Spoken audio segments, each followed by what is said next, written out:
2, 3. Alrighty, well, hello everyone. Welcome to another edition of 1+1, your place for inconvenient truth telling and myth busting. And on this great Saturday night edition, we are rejoined by our returning champion, Elle Jones. Elle Jones is a poet, racial social justice advocate, an abolitionist, an anti-imperialist, animal rights activist, was a contributor to The Breach, where she had a show with Markas, Lukas, and Pamela Palmater, co-host of the Black Power Hour at ckdu.fm. She teaches at Mount Saint Vincent University, where she teaches political and cultural studies, a contributor sometimes to the Halifax Examiner, and she's also the author of From the Afrikan Resistance, which is a collection of her poetry, Abolitionist Intimacies. And she has a piece of writing in Sick of the System, why COVID-19 recovery must be revolutionary, and Until We Are Free, reflecting on Black Lives Matter in Canada. So, Ms. Jones, Elle Jones, thank you so much for coming back on the program. Always an honor to have you. And Elle, my first question I wanted to ask you is, people who know you know that you're a passionate abolitionist and so forth. And I'm just wondering, have you ever talked to ex-cops, police whistleblowers, and if you have talked to them and vice versa, are they mostly radical reformists, or are they or have you converted them to abolitionism? I've talked to guards and a couple of cops. So there's actually, I think, a lot of guards are complicated because unlike cops who, I mean, this is part of the issue that beyond everything else with police, even liberals sort of do that. Oh, cops don't live in the neighborhoods that they police, right? So Yeah. if you think of, like, the Ferguson report, they talked about how, of course, Ferguson is 70 plus 80% Black, whatever it is, I don't remember the number, and the cops all don't live there, and it's like white cops coming in. And so, not that that's a metric I care about, because I don't think there should be cops, but even like liberals sort of talk about this. And the difference between cops and guards is guards have to actually work in the place that prisoners live, so they get to leave, but they have to endure the conditions, whereas cops create conditions in other people's communities and they don't have to endure them. So guards do tend to have crisis of conscience, because they have to engage in particular forms of violence, obviously, but they also have to walk through the shit and the unclean cell and get COVID and like all of that. So some guards, of course, are like just go the extreme fascist violence route and just really invest in the notion of a security culture, and you can't trust these people, they'll manipulate you. But some people who genuinely kind of go in thinking, oh, I can make a difference, will sort of say, like, I wish I could have taken off my vest and played basketball with the guys, but they wouldn't let me. I knew this person was having mental health issues.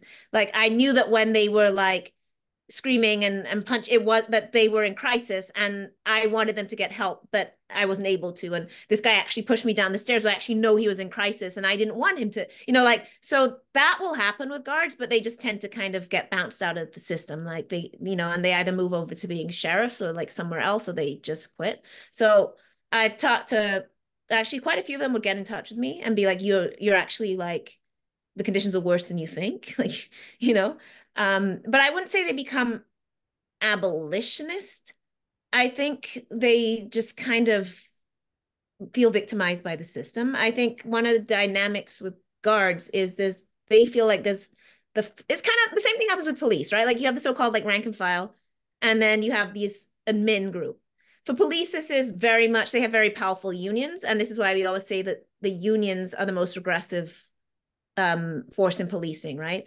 So they will turn on the admin. So when, like, for example, Peter Slawley, the Ottawa police chief, who was a Black man, supposedly progressive, when he came into Ottawa, he just said some generally like super liberal stuff, like racial profiling exists and you should be aware of it. Like Black people are aware of it, so just know that Black people may be, and they just like couldn't handle that, and the union immediately like went against him. He's criticizing us, So cops have this like rank and file versus admin, and that's always a problem in cops because admin is doing PR, right? They don't mind saying this systemic racism, like they don't want to do anything about it. The admin idea is systemic racism is everywhere, therefore it's nowhere, right? So, oh, like Canada is a systemic racist society, so Therefore, we're not like personally responsible. It's just like racism is everywhere. Like they don't mind saying that. Whereas the rank and file are like, fuck you for saying there's racism. We work on the front lines. You know, you should like they have that thing. So you get this divide. And then I think it's like in some ways even more acute with guards because they're like, we're on the front lines. And then you have this admin sitting in this office building. We're the ones getting shit thrown on us.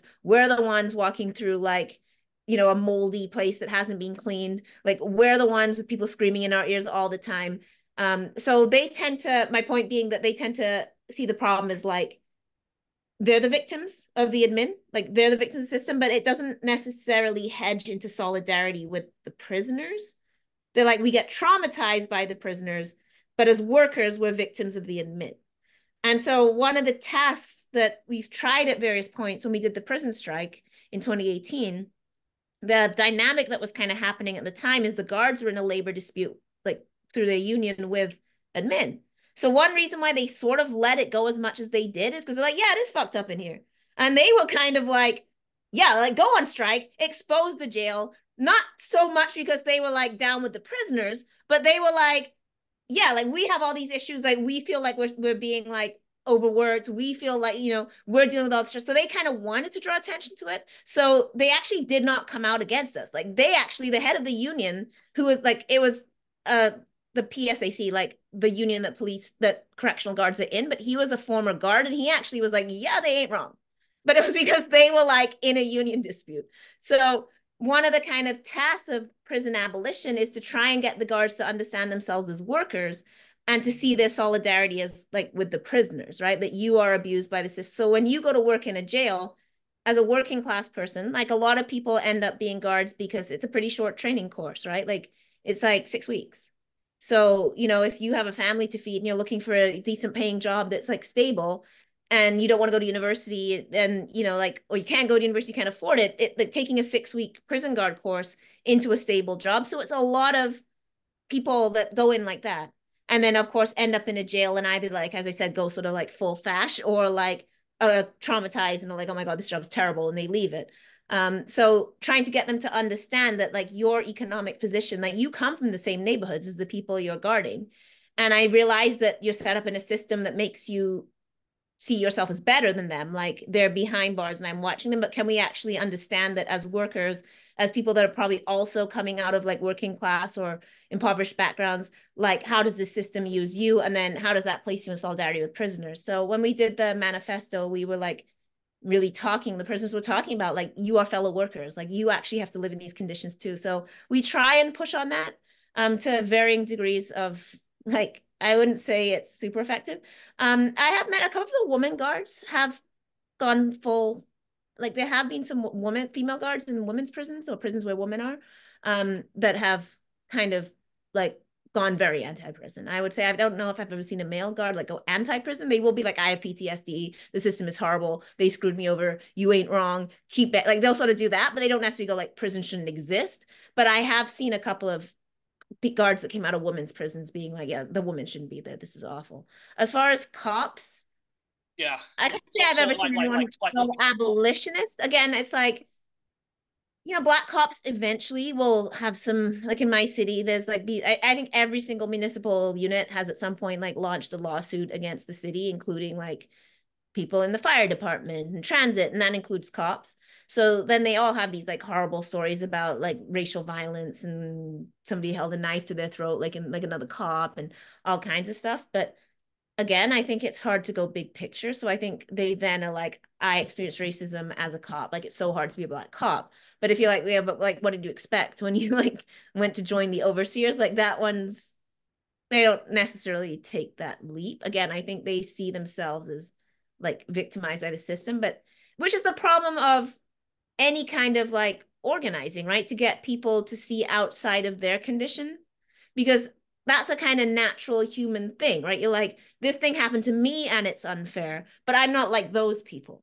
I mean, you even get that among like prisoners. I shouldn't be here, but those people deserve to be here. Like, it's just a very like, you know, like it's something you have to kind of work on in the prison world because it's like, but I was nonviolent, but they were violent, right? Like that's, there's always this kind of division. A lot of people, my son doesn't deserve to be in there with those people, but apparently there's some those people that do deserve to be in there, you know? So I think it's normal. So I think people very much, unless you like are a political thinker and unless you get political training, I think it's just human nature to be like, this thing happened to me, it's unfair, I didn't deserve it, but that doesn't mean that those other people don't deserve it. So I witnessed like violence when I was a cop. I had to participate in things that made me uncomfortable. I acknowledge as racism. I experienced racism, but I don't accept that policing as a whole is racist. Like, you know, like that's the problem. So, and this is like just to finish off this long section. I mean, this is the issue with like police and broader unions, right? Like they have their own unions, like the Brotherhood of Policing or whatever, you know, and those are like the very regressive, violent police unions that come out and like don't want any officers suspended, like any discipline is unfair. They'll wear wristbands for cops who murder people. So like Daniel Montsion, when he murdered Abdurrahman Abdi, the cops wore plastic or like wristbands with his number on it, like in solidarity. So you're getting stopped by some cop as a black person with a wristband celebrating a cop who killed a black person. You know, like that's like their unions, the people that like want to wear thin blue line patches and their union protects it. They no confidence vote the admin, like the chiefs and stuff, the minute they apologize for racism. Like there's those unions, but then they're also part of just labor unions. And this is a big tension, right? Because people like cops out of the unions. Like, how are we going to have cops and prison guards in our unions as radical spaces? So like they're workers, but they're not like they both. Then those cops come to our protests as workers and ride horses through us and beat us and arrest us. But then they're in our union, you know, like.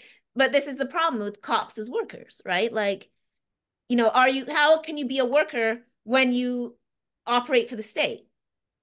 And your job is to like literally bring the force of the state down on people. So that's the broader question is like, are cops workers? Like technically, yes, but no, like you have no worker solidarity because you're here to stop like workers from organizing, you know, and that's the same thing in a prison. So yeah, I don't know if there's ever like, you know, I mean, there are in history, yeah, there's some people have come up, but I think it's a very difficult.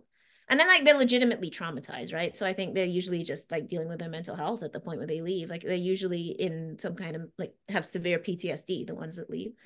But yeah, and then you know it's hard for them because they like you know they see themselves as good people and there's that kind of thing. So you know it's very hard again with systemic critique to be like I don't care if you're a good person, like it doesn't matter. I'm sure you do coach basketball, like I'm not in doubt about that. Like ones that kill black people also go and coach basketball and have a dog, like that's not the issue, you know. But I think that's hard for people because they are good and they feel like they're a good person. They feel like they tried really hard and they feel like they were doing their best for people. So when you say, but that whole thing that you were doing is worthless, like that's hard for somebody. If they spent 20 years policing and then they got really traumatized and now their family life is suffering and you're like, yeah, but you get that like cops shouldn't exist. Like that's not, you know what I mean? Like you can understand from an empathetic human level why that's like a difficult move to make. Like, oh, so I wasted my life investing it in a violent, corrupt and racist system that's like, you know. So you know, I think yeah, as organizers, as you know, we have to separate like it's not about whether people are good or nice. Everybody's a human. That's not in doubt. I mean, it's about what your role is in systems and you know, like yeah, like who are you working on behalf of? And you know, I just think that's a difficult question for all of us, right? Nobody like we all, it's very hard for all of us to examine that. So that's my answer, a really long answer. Well, Just to... but what you were saying about I don't know, it's kind of like Animal Farm, like all animals are equal, but some animals are more equal than others. Like I always, but that being said, like you know, it's but if it is your okay, if you sign up to be a police officer and you know you're going to have to deal with some of the scum of the earth, you know, organized criminals, uh, or you know, or people who beat up their wives and so forth like that, and child abusers and stuff like that. Okay, but you know, like if you get like shot or if an officer like dies on the job, like yes, that's sad, but at the same time, it's like, but you signed up for this. It's kind of like it's kind of like people who I sign. think It's they kind of like also don't it's kind know of what. like it's kind of like people who sign up to go to the military and like and then they're shocked that like Iraqi soldiers or Libyan soldiers or the soldiers of the people whose countries that they've devastated, they've destroyed, and of course the military is the police on steroids. And Now, interestingly, way more military people radicalize. I mean, like Aaron Bushnell was military. Like you see that much more coming out of the military, where people go overseas and like totally have these awakenings. Like you see that much more with ex-military. And I hear from people in the military, there's quite a few like people that are like quite, you know, like they politicize. So interestingly, the military, you do see much more of people really being like, wait a minute, why are we here? What are we doing? This is, you know, and then go super left. So I mean, I've never seen it like that with cops, but yeah, like military, you do see that. But I mean, part of it, I don't. But that being said, I mean, my hero was George Carlin, and in his very in his best show, his second to last show called Life is Worth Losing, like he was talking about like, hey, you don't want to get your head chopped off, stay the fuck in Oklahoma. Yeah, I mean, but I mean, this is why they prey on like stay the fuck out of another man's country. So who teaches you if you're 18 and you're coming out of school and you're signing up to be a guard or a cop? You know, like these aren't things that you need degrees. Like you can go for like cops is like 6 months, not even, you know. Prison guards is like 6 weeks. Military is like right there, you know, you go to treat. So of course, this is exactly why they focus and prey on young people who haven't had, like, who teaches us in school about what the military is? I don't even think, so to be fair to people, I don't know that they know what they're signing up for. They believe that you're a guard and you can have, like some people, like they think it's a social worker or something. You're like, they don't really get, like, no, you're not a social worker. You're not doing any, like you're a violent arm of the state. I don't know that people understand that because who teaches you that? And especially if you're like white, you know, where you believe that the world is orderly and it's fair and it works. So like that is a hard awakening for people. So I think people do join the military and think that, you know, you're a peacekeeper and you're bringing freedom to people and they're going to welcome you, and then have a big shock when you realize what you're actually doing. And I think there are people that join the police and, you know, believe in the mythology that, you know, police do this and that. And like a lot of them buy into it. Like I'm not excusing them, but I'm saying that, I mean, if you live in a society that completely mythologizes these institutions and you have a bunch of people signing up for them that, you know, like for various reasons, economic, social, etc., like I don't know that they always do know. And the question is, though, of course, the culture around you that prevents you. So once you join and realize, like, what do you do? You know what I mean? I have a friend who was like like she's older woman and she was a sex worker for like many years. And her daughter, like a Black and Indigenous woman, and her daughter joined the police briefly. And when she like graduated from the academy, she like goes to the, and of course she's been like arrested a bunch of times like as a sex worker. And she goes to the graduation and they're like, you must be proud. And she's like, because they're all like, oh, like, look, you know, you are a sex, now your daughter's a cop. Like, isn't that great? You must be proud. She's like, no, I told my daughter to always stay away from gangs. Like, she's like, I'm really disappointed. But Yes, but it's also interesting what you were saying about how people are so much in their own bubbles. Because I remember watching a documentary on Mayor Rudy Giuliani called Giuliani Time about like his time as mayor, and like the cops absolutely loved him because he gave them carte blanche to do whatever the F they wanted to do. The moment, though, the police protested against him, police unions protested against him, was when Giuliani decided, hey, austerity, we got to cut everything. It's now time to like cut the police, and then the police are like protesting, and it's just weird. Well, what does Jimmy Dore call? It all says that cops are the adult children of alcoholics. He has that whole bit of it. Yeah, exactly.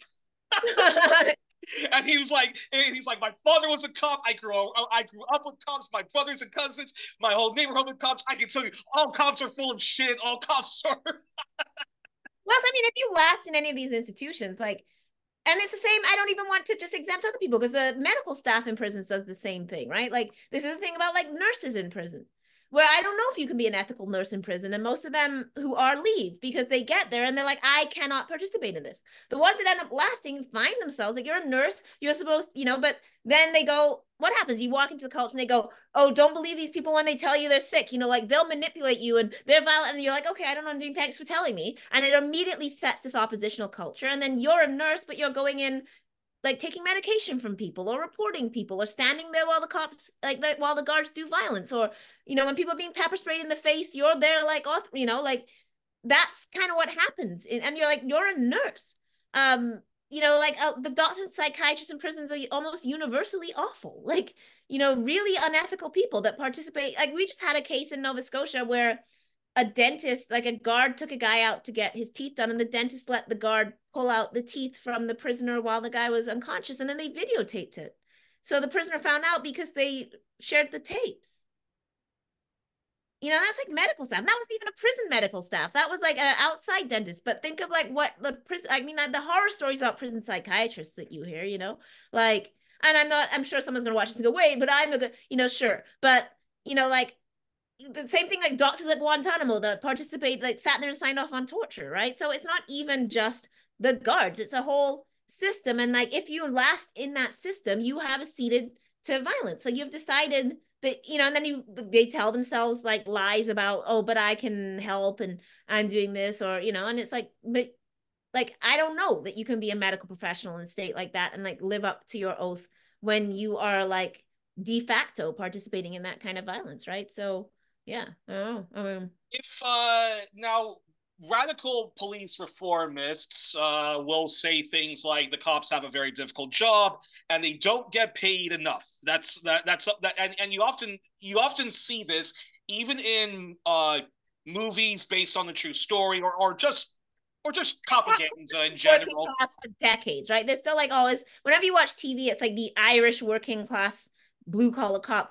Cops make up the vast majority of the Sunshine List. So I don't know if you guys have this. The Sunshine List is a thing we have in like Canada, I'm sure other places, where it's every public employee that makes over $100,000. It's over 50% cops. It will be like the CEO of the city, and then it's like cops. And they're making 250,000. Like they get like overtime. They make huge amounts of money. Like cops get over 100,000 as their salary, and then if you work weekends and do like security, and when they're standing at that parade for 4 hours on the weekend, they're making like double time. So they get massive overtime. Like the whole sunshine, like the Sunshine List is all cops. Cops make a good living. They make more money than like anybody. Cops haven't been working class in ages. That's a myth. But that's what I mean about like the mythology of cops are always like, if you watch cop shows, they're always like a New York blue collar working class, like Exactly. And exactly. And and is that the same universally for most cops, or at least cops in Western developed countries, I mean, I can't speak as for every capitalist country, but countries? cops make a good living. They make more than teachers. They make more than professors. They make more than legal aid lawyers. They make more, like they like they're top of the scale. They make a lot of money, and they have really good pensions that we pay for, and then they don't even lose when they commit violence. They have a super strong union. Like they have tons of benefits. Like financially, I'm not going to dispute that. I actually do think it's a difficult job. That's why I think they're not equipped to do it. Like I'm not going to argue with it. I agree. That's why I think they should be defunded. I don't think, yeah, it is difficult when you have no mental health training and you're coming in to deal with mental health. Of course, that's difficult because you shouldn't be there. So they actually do have difficult jobs. Like I mean, we know like violence, like that's always kind of the theory of violence, right? It's like you execute it on the oppressed, but it also has an impact on you as the oppressor, right? Like the oppressor takes that. That's why they have such high rates of domestic violence and stuff, because like, probably maybe they're predisposed, but also, yeah, like the cops have high rates of alcoholism. They have high rates of domestic violence. They have high rates like on all of those things. So I'm not going to dispute. I do think it's a difficult job. That's why I think they're not equipped to do it. And we should make sure that people that actually like know how to intervene in mental health and like know how to find people housing would be more appropriate. But as far as like not well paid, that's a joke. They make more than like people with PhDs. Other than like doctors, they probably like as a class like make more money than most people, like, and have So like very, very well protected jobs too. so then the radical police reformists, they would argue that if we just pay the police more, or if we treated the police the way, like the United States, for example, if we treated the police the way we treat the people who go to war, the veterans, and give them universal health care and and free education for their children and so forth, then that would dissuade the police from falling into police corruption and whatnot. Yeah, well, no, the police always like, I mean, this is a thing right now. So right now they're like blaming defunding the police on why they can't recruit. The police have a victim complex. They're cry bullies like to the nth degree. There was a thing that happened in I want to say In fact, I should say this. most people who are bullies, whether it's the person who engages in spousal abuse or the schoolyard bully or the military police, all bullies think that they're the victims in the end of the day. So there was that thing that happened in Hamilton where the YW or YMCA, YWC, whatever, they were giving like, women awards, and a woman won who does sex work advocacy. I think she runs she is a sex worker and she runs like outreach with sex workers. So she gets the award. And in her speech, she said, like, because there's cops there, and she basically talks about police doing violence against sex workers. And like she had a friend who died, I think, in an encounter with the police. So she like recalled, honored the friend, and then said, like, as a sex worker, as somebody who works, like the police continue to criminalize us. The cops were like, fine, if you're going to let that person say that on stage, we're taking our funding out of the Y. Like, we're not going to give any money to the Y anymore. Like, that's how fragile they are.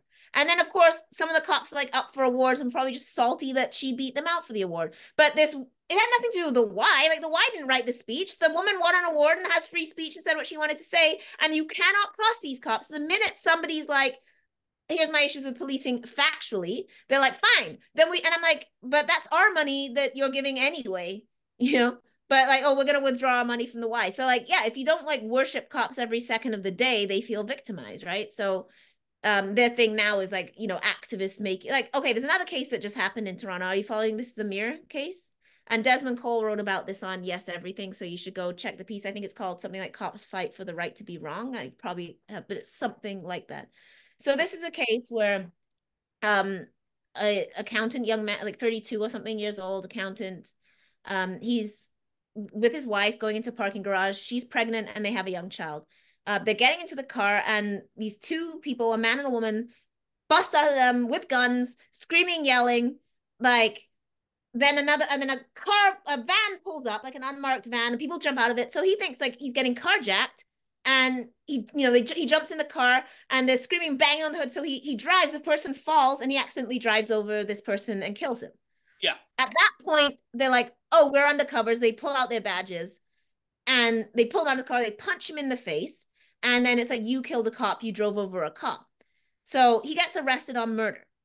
And like, he actually gets bail, and the judge, who can obviously see the thing, obviously knows this is like messed up. So she lets him go. And all the politicians, like Doug Ford, the Premier of Ontario, John Tory was mayor at the time, this is disgusting, these criminals getting on a bill. And the cops do a whole big funeral. And they're like, this is what all the rhetoric around the cops has caused. It's like, he viciously and cold-heartedly mowed down a cop doing his job, like, so and the idea is publicly, like, no one stops to think, like, why would this random accountant drive over a cop? Because it's like, brown people, they just do that. Like, see, they just hate cops, and that's what victims are. Of course, it turns out, of course, they never identified themselves as undercovers. He had no idea they were cops, and that's policy. You have to say police, but they don't identify themselves. They're aggro. They're looking for a like brown dude with like a beard. It doesn't look like him at all. Like, not his size, different hair, different beard. But because he's brown, they're like racially profiling and terrorizing him just to like, probably because they're bored on shift. And then they lie on the stand. And so they collude and say, oh, we did identify ourselves. And oh, he was standing when the guy ran him over. And the Crown's own expert is like, no, he was like on the ground. Like, and then the video is like clearly shows them like not identifying themselves. And what they also do is once he's run over the guy, and they put their badges on and then pretend like they always had their vests on. Like, so they then put on police vests. And so they're shown doing this. Like, there's cameras, and they lie and commit perjury. And the judge, so he gets acquitted, and the judge actually apologizes to him, which is like very rare. She's like, I'm sorry you've been put through this ordeal. And then she basically takes notice, and she says like the cops like colluded, more or less. Like, she says like she has grave concerns. The police chief still comes out and is like, we're very disappointed in this result, like, but that's a huge example that, like, and the public, until this all came to light, of course, just bought into this idea that, of course, people are driving over cops willy-nilly, and then they use this to like get more money because we need more money. What are they doing with their money right now? Like policing Palestine protests and arresting people on bogus hate crimes, which also just got dismissed. So they just had to dismiss a case where they arrested a guy for a hate crime for flying like a PFLO flag, and they said that was like a hate symbol. Not to And like, mention, just had to like dismiss the charges. Not You to know what I mention, mean? pretty soon they're going to be policing us on whether we can wear the keffiyeh and Well, whatnot. they do. They banned the keffiyeh at Queen's Park, so the provincial legislature of Ontario banned the keffiyeh, and then a black woman, Sarah Jama, Somali Muslim woman, refused to take off her keffiyeh, and there's like a Viola Desmond Rosa Parks moment where they tried to kick her out and she refused to leave.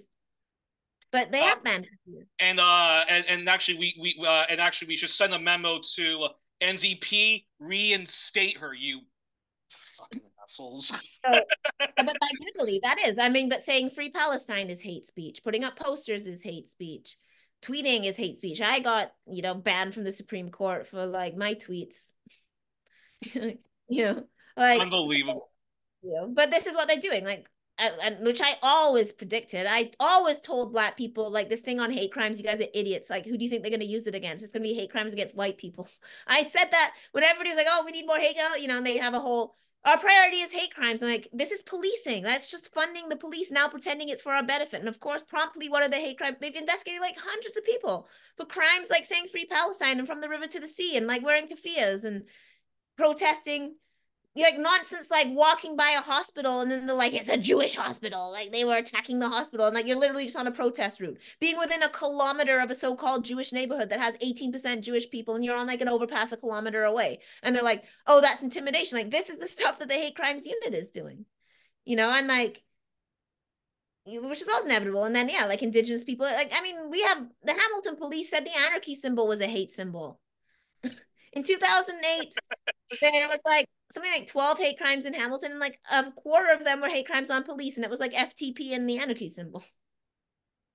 Unbelievable. In fact, that's a perfect segue. I'm going to switch my questions around then, which is talk to us about the state of the Black left, and do you think the mass, unprecedented Palestine solidarity protest movement? I believe McGill is going to kick off. Just today, yeah, Uh, they have a camp today. My friend's going. Fantastic.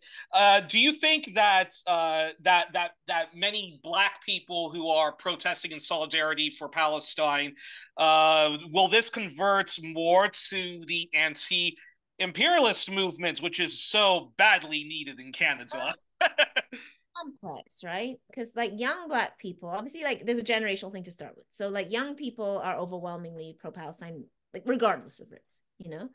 Um, and then we know the global South is overwhelmingly like recognizing like this double standard, right? Like one rule for you, one rule for us. So the global, like we know that in terms of like South Africa bringing the case.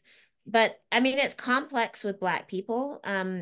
There's sort of different crews of Black people, right? So I think there's a section of Black people that isn't particularly informed on Palestine and will say things like, oh, well, they're all anti-Black. I don't care about either one of them. They're not Black people. And you're like, but Palestine actually has a long history of like they don't know. So they'll say things like as if they give a fuck about Black people. Like, that they did like George Floyd. Like, that there's like Palestine sent greetings to George Floyd movement. Like Mandela was like, like there's so people that don't understand the Black radical tradition and don't know why Palestine has been always part of the Black radical tradition and why Palestinians have always expressed solidarity. And so often they're not aware. So they take the view of Black people shouldn't have to worry about everybody else. Like we have enough problems of our own. There's definitely a group of people like that. Why are we getting involved? And those people are Stand difficult those because group of people.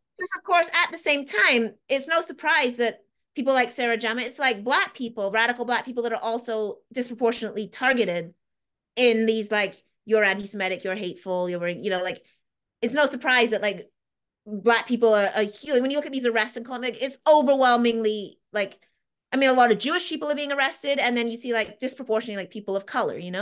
But I think some people take the view of that's kind of your own fault because you shouldn't have been putting yourself out there for other people. Like you definitely get that. Then you have a strain of like Zionist Blacks because of the church, right?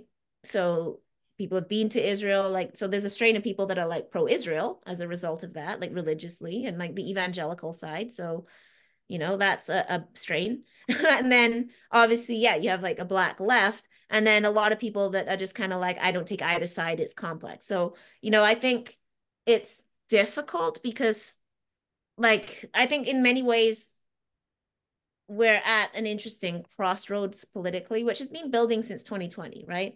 So in 2020, we had a mass uprising, but it got derailed. We allowed it to get derailed by the bankers and the entrepreneurs and the, and I've talked about that extensively, Yeah, right? That the Black Misleadership class, the Black yeah, capitalist like class. something that was about state violence and like specifically like working class people and the Black masses got shifted into we need more Black politicians, we need more Black people on board. So like $100 million funding for like Black groups and organizations that will like never do anything for a Black person ever. So that got That way you'll be middle class or rich, and then the police will not murder you. Like, yeah, so like that's what, because people got distracted and like deliberately so, right? So we went from talking specifically about policing and suddenly it just became about racism more generally, which somehow just became about like I'm a cop who faces racism on my job, we need more Black cops. Like that was kind of what happened. But of course, you had young people that were radicalized in that time period and also radicalized in seeing how nothing came of it.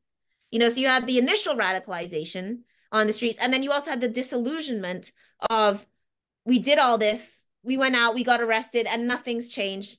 And then, of course, what did we get but the DEI class? And the many people are pointing that out right now, that when you look at, like Colombia, it's like when the admin from Bernard comes out, it's like Black woman being like, we're going to call the cops, like, there's that great Dr. Thrasher, I think, on Twitter. I hope I have your name right. That's the Twitter handle that made that tweet that went viral around, like, the first Arab American president is, and the first Black cop mayor of New York are going to call in the first Latino police chief to arrest like racialized students, like DEI for the win. You know what I mean? And like, so I actually think in this moment that's being, if you didn't know that already, I think that's being exposed, and particularly for young people that are now seeing the Obama myth, this idea of like putting Black people, because like who's voting, the US has Black people at the UN putting up their hands to veto the ceasefire, like it's Patel that comes out for the like the State Department box to lie every night, like an Indian guy. We have Kamala Harris. Like it's almost overwhelmingly like Corinne Smith, the press secretary is a Black woman. So like every night we're watching POC, BIPOC, come out and do the dirt of empire. And if that's not telling young, racialized people, like, look what these people do when they, so I think it's a good in that sense, like a disillusioning but good awakening for people that believed that representation was the key.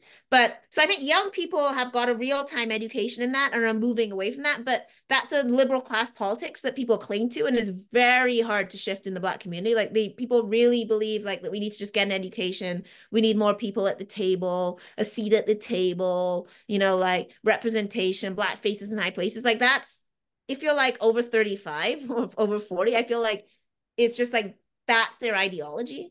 So in terms of like getting them to radicalize into like foreign policy and war, like they're still fixated on, yay, the head of the bank is now Black. Oh, like, like we're getting a new police chief and they have me on the radio. They're all shocked. I'm like, I don't give a shit if that person's Black or not. Like they're a cop, because people are still being like, we should have a Black chief. I'm like, yeah, and look what they did to the Black chief in Ottawa. like, what do you think happens? That was when the convoy like totally and his own cops like undermined him during the convoy and like used the opportunity to like completely like collude with the convoy to undermine the Black chief and get him out, So I don't know. I think just that was a long way of saying that like the problem with the Black liberal classes is that exactly that they're very wedded to representation politics. They're very wedded to like EDIA. And it's hard to get them into a political stance that's beyond like we need Black people raising their hand at the UN, to veto the ceasefire. So it's interesting what you were saying. I was in Australia last October visiting my friends Robert and Selena Eggington and Marika Eggington and their family, and they're from the Aboriginal community there. I was asking Robert, how is the state of the anti-imperialist movements within the Aboriginal community, and he said to me that, funny enough, it's actually at the worst stage it's been. He says that most Aboriginal people aren't getting involved in anti-imperialist movements, but what they will do is they will show solidarity for Palestine. So if there's a big demonstration against Palestine, he says you'll see tons of Aboriginal people there and flying the Aboriginal flags, and the Palestinian Australian community tends to be very they tend to also respond by showing solidarity to Aboriginal people when Aboriginal people really need it. But what you were saying about how there are some Black Canadians who just don't want to get involved in Palestine because we have enough problems of our own, it reminds me of, I've had like what 4 or 5 guests on this show, the best of the Black left, and when I asked them what's it going to take for more urgent solidarity amongst not just the Black left, but all people power movements in the U.S. to show more urgent solidarity to Native Americans, Indigenous Hawaiians, and Indigenous Alaskans. And I'm shocked that the response I get is, well, some Native Americans had slaves back then, ergo, I'm not going to show solidarity to them until they give us reparations. And I bite my tongue at that, but I just completely do not agree Well, with that first of all, stupid that. solidarity is not transactional, which Black people who are, understand this. Like, it doesn't, even if every Palestinian is anti-Black, it still doesn't matter. Like, they don't have to, they do show solidarity, but, and of course, anti-Blackness exists. It exists in our own community. Never mind, of course, there's anti-Blackness among, because anti-Blackness is global. And unless you, really do colorism. Yeah. So, are some Palestinians anti-Black? Sure. Is there anti-Blackness in Palestine? I'm sure there is. What does that have to do with anything? That's something for us to work on as oppressed people together. That's why we need time to come together and speak, but it's irrelevant. Solidarity is not transactional, nor is political action. Black people are, if you don't understand, so I mean, we don't you should be able to see a genocide and know what's right or wrong. But if you can, as Black people, you understand that the police train in Israel. You understand that the technologies that they use, Israel is a leader in developing surveillance, weaponry, all the stuff that's used on us. You understand, yeah, the prison technology, all of that is exported. You understand that, for example, right now, so of course, under the guise of rising anti-Semitism, this is leading to this police repression that we're seeing, what we're watching on the campuses in the States, where, they send in the Texas state troopers to just brutalize the students. We're watching. Do you think that when we want to go out, if we want to protest, if a Black person gets shot by the police tomorrow, are we somehow going to be exempt from this? The cops aren't going to come and use the exact same law. They're all these oh, it's a hate. You think they won't say that we're committing hate crimes against white people? If we go, I've always said this again, I'm you guys, it will always be for us. It's not for that, it's for us. If they're oh, you can't be on an overpass because it's threatening, it's going to be the same for us when we want to be on an overpass. So just on a material level, if you can't see what's happening right now to Palestinians as deeply related to what happens to us and what will continue to happen to us, if you can't see that it's not coincidental that it's Black people that are being targeted as well. I heard a story, somebody told me, because of the keffiyeh ban, it was a Black man wearing a houndstooth scarf. And so people complain, oh, he's wearing a keffiyeh and this is threatening. And my Palestinian friend was oh, yeah, this is always the goal. It's also social exclusion for Black people. You get the opportunity now to also, and in an almost gloating way, right?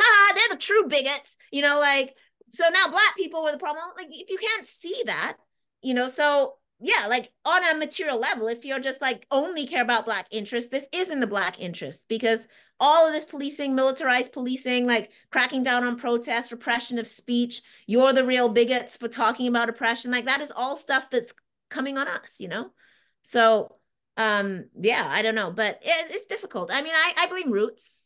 I have a whole rant about the Rootsification. So, because Roots brought in this bougie, because that Alex Haley was an FBI informant. We know that. So then, if we think about the guy who wrote the series Roots, yeah, you didn't know that Malcolm X's autobiography. Alex Haley is a FBI. He was the guy who collaborated with Malcolm X writing his autobiography. Yeah, was a spook. Yeah, and that's why he No, I didn't know that. You didn't see that story of a few years ago where they found hidden. I think it was a misquote, that there's always been a misquote between Malcolm and MLK, and it was because Alex Haley deliberately cut and ruined the quote to I don't remember the full story. Wow, but no, I didn't know that. This sort of received wisdom around what Malcolm said about Martin, and then somebody found the originals, and Alex Haley had butchered the quote and taken stuff out to make it look like there was in order to. But yeah, he was an FBI. That's well known. So if you think about that, this isn't conspiracy theory. This is factual. So we know he was spying on Malcolm, and that's why we have Malcolm filtered through him, which is interesting. And he wrote Roots. So he was not a radical. So we think about what Roots did emotionally, and I'm not going to bring down what Roots did emotionally for connecting people and like for talking about slavery. It was important in that sense, but we know how that's become a bourgeois project. So it becomes like the Black middle class can now go back to Africa as tourists to find their roots, but not solidarity with the sovereignty of African nations being invaded by the US or by Canada. And so I think that was a huge project, like through the 70s, where through the 60s, there was a huge push on Pan-Africanism. You know, you have like, you know, Nkrumah, like, you know, like there's a real push to like connect these struggles. The Black Panthers are internationalists, like, you know, so the Black movement has become, it starts as nationalist, and then as all movements do, like increasingly becomes internationalist. And, you know, like MLK is talking about the Vietnam War, you know, so people are, you know, Malcolm goes to Mecca and become, you know, like everybody's moving to this international solidarity and recognizing, you know, and of course, South Africa, apartheid, like, and so part of that move is to make Africa cultural and get us involved in drumming and kente and libations and Afrocentricity, which is not political, it's apolitical and ahistorical. And then you invest in Africa in this way, but don't have shit to say or understand about foreign policy. And that's what we still see with Black people. So this is why there was a deliberate thing to move us out of political solidarity. So people will wear their kente cloth, but then when you're like, oh, you know that like Canadian troops are on the ground in Somalia, like, you know, you can't connect that, you know, so that's, yeah, I mean, it's a deliberate thing. Like, I mean, you know that Molefi Asante, like, look what he did to Stephen Salida, right? Like, you know, I'm gonna get like sued for this whole stream. And this whole stream is getting me like sued, but this is gonna get taken down, copyright strike.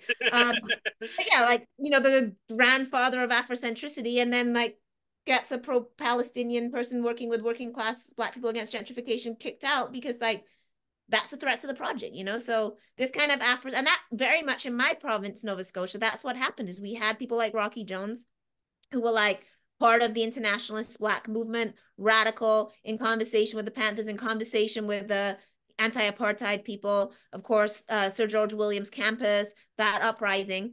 And like quite deliberately, the government gave us these Afrocentric organizations for education and culture that are literally there to gatekeep and suppress the grassroots. So every time we rise up, we get a department of African Nova Scotian affairs. Like that's the like, so all these people are like Afrocentric. You know, we have Afrocentric this and Afrocentric that, and not one person can tell you what's happening in Haiti. Like that's always, you know, like, but that's deliberate. I don't blame the people because like Black people also got to like put food on their table and raise their kids, and not everybody has time to sit around reading a million books to like figure out what's going on. And like that's, you know, the problem How that do we you don't but political education. the whole but you know the whole you know left you know socialist liberal progressive on everything except Palestine. I prefer to say that that those people tend to be regressive on everything, especially Palestine. Sure. But when you have like the best of the left and the Black left in the U.S. Saying things like Native Americans once upon a time had slavery, and there are some Native Americans that are anti-Black and don't recognize Black Black Native people, Americans. what do you think a Buffalo Soldier was? So yes, there was indigenous people who owned slaves, the Cherokee owned slaves, you know, there's people that own slaves. And also Black people have served on the front lines of every empire as well. So a Buffalo Soldier, whose land was that? Like, what are you Buffalo soldiering on? Like you're taking land from indigenous, but this is a feature of colonization that's fundamental to colonization. In my province, there's a guy, William Hall, big hero, won the Victoria Cross, Black man that won the Victoria Cross in the Indian Mutiny, so-called mutiny, the uprising. So you are on behalf of the British Empire repressing Indians uprising, and then you get rewarded for it. And that's just the case all along. And we've always had to, indigenous people, like, you know, we're always navigating. There's some people that are like overseers and like very much profit and take advantage, like Black people that own slaves, you know, and then there's people that, you know, like are just caught in choices, and like, you know, like you know, the Maroons colluded with the British Empire at various points, you know, so like revolutionary, but they also colluded with the British Empire. So like, you know, that's the problem of being a colonized person, right? So it's just like a historical argument in terms of understanding that that was the point of empire, that at various points we aligned with our oppressors to try and survive or get what we wanted. You know, like how did people get to Nova Scotia? They were fighting on behalf of the British Army against the American Revolutionary Army. Like all of them are slave owners, you know, but like you know, you're still fighting for the British. Like you're still coming and, you know, like the land isn't, it's indigenous land that you're being granted, you know, like that's just a feature of history. So to sort of pursue that and say like, oh, well, the indigenous XYZ, well, yeah, and we also have our own crimes. And all of us recognize that because we were used and, you know, caught in various ways by colonization and our task, which we still are today. That's why there's black cops and black guards and black ambassadors at the UN raising their hands against the ceasefire. And that doesn't hold all of us accountable because some of us are critiquing them, you know? So, but more to the point, and how are we going to, we're not a majority in these countries. So how is our less than 4% of Black people going to, like, if we don't have Indigenous people and working class people and, you know, like, that's, there's more of us than there are of them, but that's why they spend their time atomizing and dividing us. So we have to find ways to like work through, like we can have, obviously we have our own interests. Like I will just say, well, I'll just say the following: Black people, whether they're black people in the U.S., we got 99 problems. Native Americans and past historical grievances you think we might have with them ain't one of them. It's not in the top also 5. It ain't in the top 10. It ain't even in the fucking top 20. and also the biggest threat to resource extraction and exploitation is indigenous sovereignty. It's also the biggest tool. We don't, they have the tool. Like, I don't know how, I can't speak to this. I'm not entirely, like, I'm not as full, like, you know what I mean? I live in Canada. In Canada, I'm sure it's the same with the nations in the States. Like, if you have treaty, we have, so a lot of expansion projects, like a lot of oil and gas has been stopped by indigenous people going to court and winning on treaty. Like, this is our land. We have a treaty right to the river. That's how we got Alton Gas out. Like indigenous people camping, Mi'kmaq people camping for like 4 years and then taking it to court, and they have treaty rights to the river because they're allowed to fish. They have fishing rights and it would pollute the river. So this is why there's such a violence towards indigenous people, because the genocide of indigenous people has always been coupled by land and resource theft.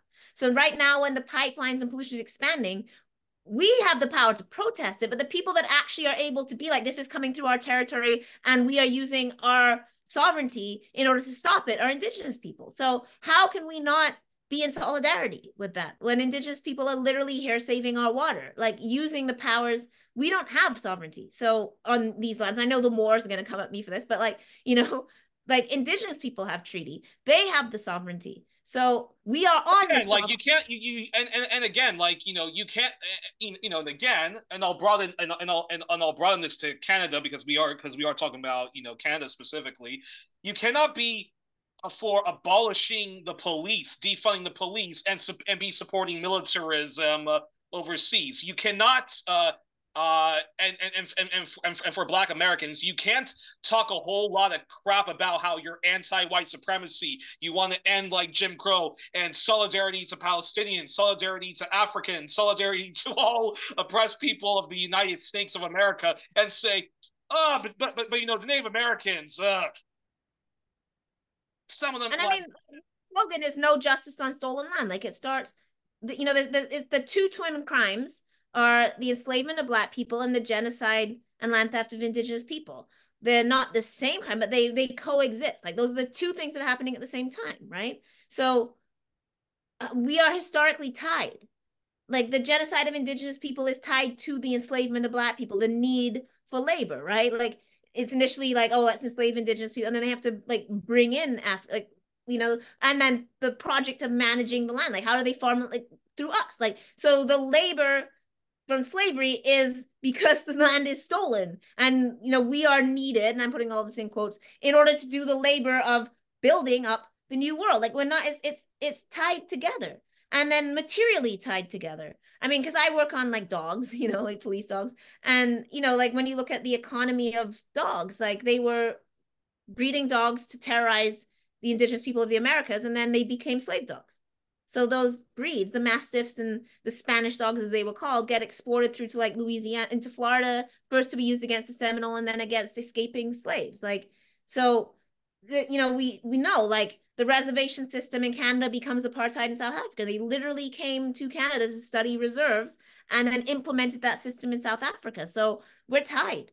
We don't have the same history. It's not the same thing. There's different trajectories, but in white supremacy and settler colonialism, like you cannot separate them. Like settler colonial operates through Black people being slaveable, Indigenous people being killable and genocide and the land theft. Like that's all connected.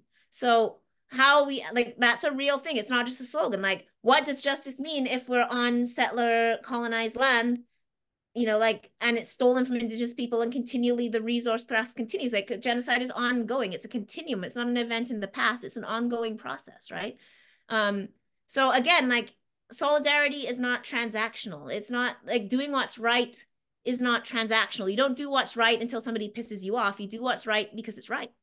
Like, and like, if we can't understand how settler colonialism works, like, why do we think our countries are so invested in particular forms of violence? Like, Canada's in Haiti. Like, why do we think this is happening? Like, we have to think these things out, So like, oh, I don't give a shit about Haitians because like, what? Like and speaking of which, Latin America will never ever be free of Yankee imperialism and Canuck imperialism and pan-European imperialism until they show urgent solidarity to Haiti and stop being I'm an anti-imperialist, I'm an anti-American, anti-Canadian, anti-French on everything except Haiti well, right, like Haiti is the first slave revolution. Like Black freedom is Haiti. What we owe Haiti as Black people, like the only successful slave rebellion in history, the first Black constitution. Like, and how did like those Black people get there? Because yeah, Christopher Columbus like, and the French completely if you haven't read genocided the Silencing indigenous the people Past that were by there. Trio, like read it. It's about like white people can even conceive that slaves could rebel. So we owe Haiti our freedom, like in fundamental ways. So yeah, of course, like how do we not have solidarity with Haiti? And then of course Haiti gets for the audacity of freeing themselves, all the European powers collude and force Haiti to pay an indemnity to France, which is like the equivalent of what is it, like $800 trillion, like 80% of their GDP until like 1947. And then you wonder why Haiti is poor. And it's because they couldn't govern themselves. Like, no, it's because they freed themselves and then faced a century and a half of repression as a result. Deliberate economic oppression. So, like we owe Haiti a lot. So like but I mean, where do we learn these histories, right? Like we're not going to teach you that in school. The kids always say they hate learning about slavery because it's taught to them like we just sat there doing nothing. When I go and teach kids about slave rebellions, they have no idea. They hate hearing slavery. They find it shameful. They're like, ugh, and then you're like, but did you hear about Sam Sharp? Like, do you know about Haiti? Do you know? And they don't know.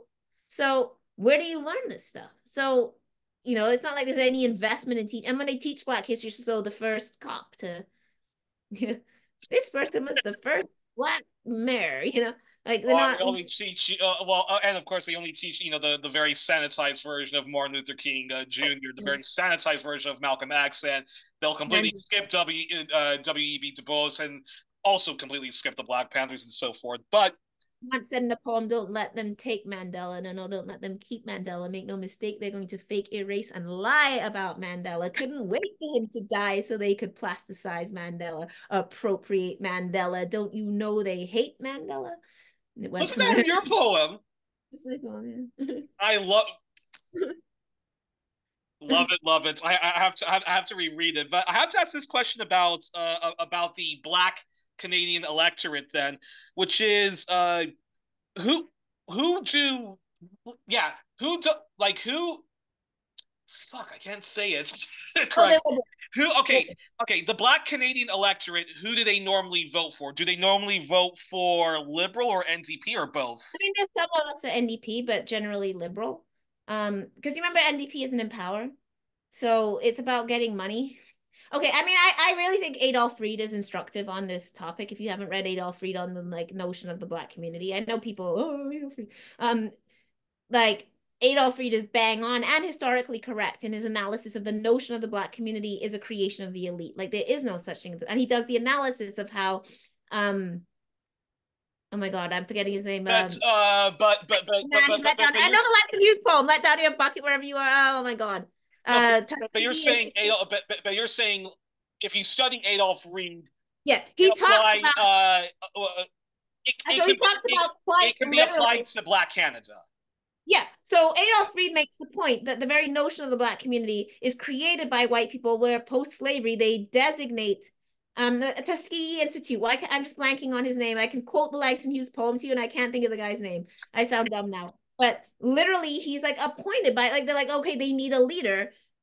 You know, and this is, so the notion of Black leadership is created by the white elite as this gatekeeping in between class that's meant, and this is exactly their role, right? So they go and sit at the table and allegedly, you know, they pretend they have the ear of the Black community, and they, oh, we're hearing from community. They have no connection to communities. They certainly have no connection to, like, often, and then, you know, often people, like, now the thing is to be like, I come from the streets, you know, but like you're operating in a space where you may be from the streets, but now you're a judge, you know? So like, so, you know, that kind of, I mean, you hear Kamala Harris do this all the time. Oh, you're a child of immigrants. And it's like, so, you know, so, you know, now it's like using this identity. So his point is there's no such thing as the Black community. Like, what is the Black community? It's a construction that serves the elites, where they pretend to have the ear of the masses and then go to the people in power and go, oh, what you really need to do is give us $100 million to, you know, for my organization to distribute. And white people that don't talk to Black people have no idea what our political And difference. also, and also lecturing the kids, stop listening to that rap music, stop sagging your pants, and Yeah, stuff like exactly. that.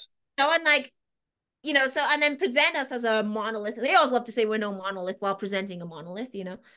So it's like that gatekeeping is, and especially in Canada, where we have, until quite recently, a very small Black community. Like now it's expanding, you know.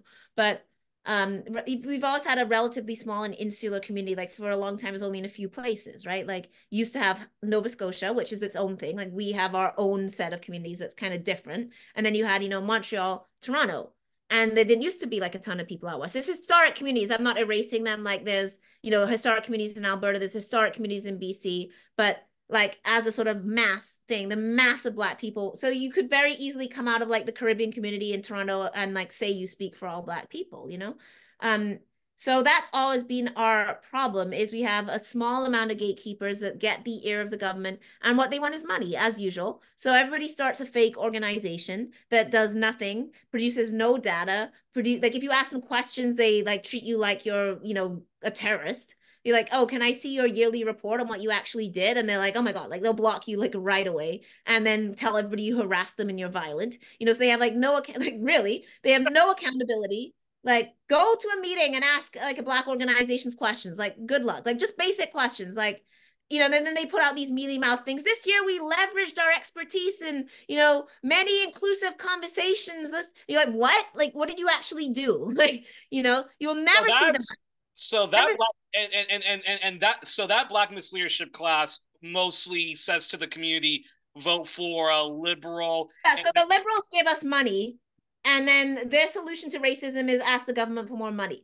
And when you point out what's going to happen when the government changes and you ain't getting money and all these organizations collapse, then you know you're hostile. But that's just a common sense question. So you're like, the government's going to change, and if your idea of our progress as a community is dependent on money that isn't ours, like it's ours in that we're taxpayers, but it's not ours in that it can be granted and cut off by the government. And then, of course, what do they do when they want to get at you? They audit you.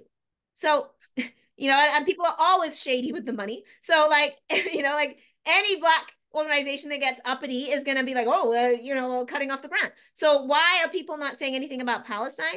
Why are people don't stand up for the Black people? Why are we not abolitionists? Because you're not getting DOJ money if you go and talk about like how to get rid of the police. It's not happening. Now, I don't want government money. I would never take it, but I ain't getting it if I wanted it. Like, they would never give me money. Why would you give me money to dismantle the state? You know, and I don't want it because why would I want their money to, you know? But that's the thing is that we're in a mindset where people feel like they can't take any action without money. So if you're like, we should start a prison education program, they can't conceive that you can just do that. Their ideas, and then you have to ask for money. And then, of course, you're responsible to the government, like who you put in place. You mean, and so we have very timid. In my province, I believe at one point it used to be something like 80% of people worked for the government in some capacity. So like, no wonder that people don't like, you know, if people are working like professional Black people are overwhelmingly in civil service jobs. I don't know if that's changed. That used to be the case. So people like literally were like, well, I can't lose my job at the city, you know. So they have us in a chokehold. People are scared to speak out. Their money, their jobs, everything is dependent on the government that can like at any point audit you, cut you off, not give you the grant. the grants are short term, so you have to constantly reapply, and then you're at their beck and call. And then we wonder why we have no organization, right? So that's always been our problem in Canada. And the Liberal government gives us money, and the Conservative government won't give us money. So we're Liberals. Like, but what about the NDP as an alternative? Or well, the NDP has never. Their problem is that like where's your Black platform? You know, like there's a space to move into. I mean, it depends where you are. So like we have NDP seats. Like I mean, like in my city, like the North End, which is Black, like they'll vote NDP. Like there's definitely, you know, like there's seats in Black neighborhoods at NDP. is the But NDP is the NDP better on when it comes to addressing the grievances of the 2S LGBTQIA plus community and Indigenous communities, but as opposed to the Black community? I wouldn't say. I mean, I think, you know, I mean, it's always the problem of like an NDP that's scared to be left. Like our problem right now is the NDP basically made a deal with the Liberals, like a consent deal, and they're like, we're going to vote with you so that it doesn't bring on an election. So what's your point then? Like you might as well just be Liberals. So it's the whole third way stuff, right? Like we all a left part. Like we technically have three parties, but our left party is scared to be left. So we have some people. We'll have some members that are very good, like Matthew Green, Leah Gazani. You know, like I'm not going to say they're perfect. You know, there's some members that are like very progressive and radical and do good stuff, and then you have some members that like are basically centrist, and it just depends. But that's the problem of any like party. The NDP is just kind of the third party. Like it goes between liberal and conservative. Sometimes provincially you'll get NDP, but federally there's never been an NDP government. So people are also like, well, there's no point wasting your vote. It's always the you don't want the conservatives to get in, so you need to vote liberal, even though we have a parliamentary system, so you're not voting on the leader, you're voting on the seat. But people don't get that. So it's like if your seat can go solidly NDP, you don't have to vote liberal. But people get this idea because they don't understand vote splitting, right? So they think they just have to vote liberal when they could have won in their seat for NDP. So you know it's complicated. But the other thing that happens, but tactical voting is kicking is like kicking. It's like if I'm in the football and I keep kicking and I keep scoring my own goal and so forth. also like we have multiple. There are problems with the NDP, but I would just say I would just say it would be much more constructive as a protest vote to vote for the NDP and not the Liberals. Yeah. And the progressive conservative, like, now the Conservative Party. Oh, well, they're not going to give us money. And of course, yeah, people are scared of Polyev. So there'll be an overwhelming like liberal vote. There's a lot of Black conservatives, though, increasing Black conservatives. And that's the case in the States too.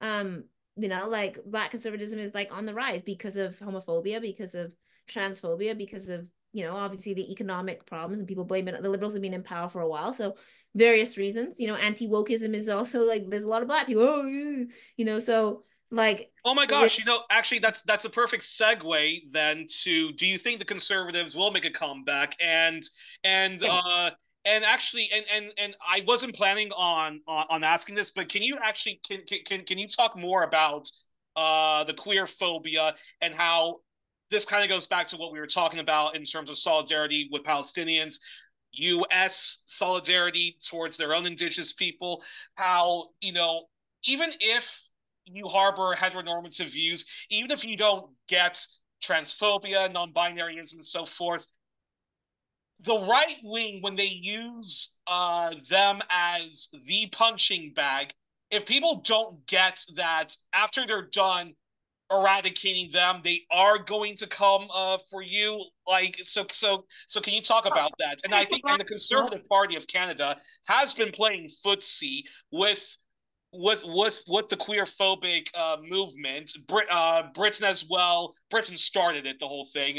They're engaged in transphobia because they can't blame the European Union for all the problems in the world and EU migrants who are legal for all the problems of the world. So, but yeah, in the Five Eyes Alliance, they're all engaging in they're all playing footsies with transphobia. They're all playing footsies with you know, with queerphobia, and it's just sad to see a lot of leftists straight cisgender leftists and whatnot also engaging in it.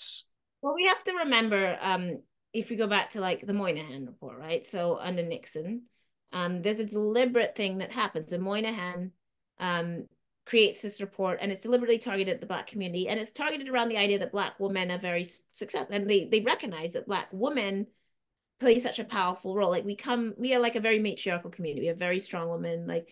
And there's a deliberate attack on that. So they use this very patriarchal rhetoric that Black women are emasculating Black men. And so we need to return Black men to the head of the household.